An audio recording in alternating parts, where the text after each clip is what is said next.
দুর্ঘটনায় কোনো ব্যক্তি মারা গেলে ক্ষতিপূরণ হিসাবে তার পরিবার নিকট সামান্য কিছু অর্থ আমাদের দেশে প্রদান করা হয়, এটা শরীয়ত সম্মত কিনা বা শরীয়ত কি বলা হয়েছে? ভাই, কোনো মানুষ যদি কারোর ভুলে মারা যায়, তাহলে যার ভুলে মারা গেল তাকে রক্তমূল্য দিতে হয়, যেটাকে শরিয়ার পরিভাষায় দিয়ত বলা হয়। এই দিয়তের পরিমাণ হলো 100 ওট। 100 ওটের মূল্য দিতে হয়।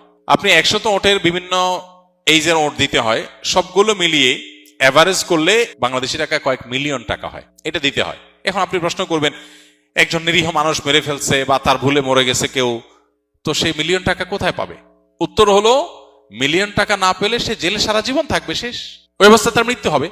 না দেওয়ার এক পর্যন্ত তার ছাড় নাই, কারণ এটা তার পাওনাদার, তার হক। পাওনা দেওয়ার এক পর্যন্ত সে জেলে থাকবে। এবং এইটা সৌদি আরবে আইন কার্যকর আছে, মিডল ইস্টে অনেক দেশে কার্যকর আছে, মুসলিম অনেক কান্ট্রিতে কার্যকর আছে, আপনি খোঁজ খবর নিয়ে দেখেন। শুধু সেটাই না, যেন এই ধরনের শাস্তির ফলে এই অপরাধের প্রবণতা বা এরকম ভুল ভ্রান্তির প্রবণতা বা পরিমাণ যেন কমে আসে, সেজন্য এই টাকা পরিশোধের ক্ষেত্রে দায় অন্যদের, অর্থাৎ অন্যদের বলতে যেই ব্যক্তি দোষী তার সংশ্লিষ্ট অন্যদেরকেও বাধ্য করা হয়। এটাকে আকেলা বলা হয় শরিয়ার পরিভাষায়। অর্থাৎ যে এই দুর্ঘটনার কারণে বা যার ভুলের কারণে কেউ মারা গেল, তার বংশের লোকজন, আত্মীয় স্বজনের লোকজন, ধরুন তার অ্যাসোসিয়েশনের লোকজন, একজন ড্রাইভার ভুল করলো, তার সাথে জড়িত তার সংশ্লিষ্ট আর অনেকে আছে। অতএব সবাইকে আনুপাতিক হারে ভাগ করে হলো এই দায় নিতে হয়। এটার ফলে কি হয়? এটার ফলে একজন মানুষ, ব্যক্তি শুধু সতর্ক হয় না, পুরো সোসাইটি সতর্ক হয়ে যায় যে আমাদের সবাইকে এটার জন্য সাফার করতে হবে। এখন শরিয়ার এই কঠিন শাস্তি, এটা যদি কার্যকর হয়, বাস্তবায়ন হয়, তাহলে দেখবেন ভুলে মানুষ মেরে ফেলা, সরি বলে শেষ করে ফেলা, এই প্রবণতা আমাদের সাথে থাকবে না।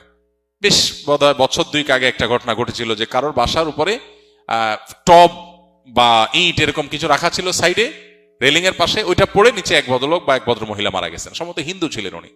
এই যে একটা লোক মারা গেলেন, একটা মানুষের জীবন এতটাই মূল্যহীন, তিনি আপনার ছাদ থেকে পড়ে কিছু পড়ে তিনি মারা যাবেন আর আপনি আফসোস করে শেষ করে দিবেন, শেষ।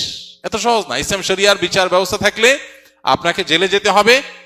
যদি আপনার অনিচ্ছাকৃত ভুলে হয়, তাহলে এটার রক্ত মূল্য পরিশোধ না করতে পারলে, যতদিন না করবেন আপনি জেলে থাকবেন। আপনার পুরো গোষ্ঠীর লোকজন, অ্যাসোসিয়েশন লোকজন সবাই মিলে এই টাকা জোগাড় করে আপনাকে মুক্ত করতে পারে, অথবা মৃত ব্যক্তির আত্মীয় স্বজন থেকে যদি মাফ আদায় করতে পারে বা কমাইতে পারে, ডিসকাউন্ট নিতে পারে, ওকে। আর না হলে আপনি সারা জীবন জেলে থাকবেন, শেষ। এখন আমাদের দেশে এই যে ত্রুটি বিচ্ছুতিগুলো, এই ত্রুটি বিচ্ছুতিগুলো কার, কোত্থেকে হলো, সেজন্য দায়ীকে, সেগুলোকে কোনোভাবে নিরূপণ করা হয় না, বরং সরকারিভাবে 10,000, 20,000, 25,000 টাকা লাশপতি দিয়ে দায় সারা হয়। 25,000 তো দূরের কথা, 25 লাখ টাকা দিলেও তো একটা মানুষের অভাব ওই ফ্যামিলিকে কখনো পূরণ করিয়ে দেওয়া সম্ভবপর হয় না। অতএব আল্লাহ রাব্বুল আলামিন আমাদেরকে বোঝার তৌফিক দান করুন।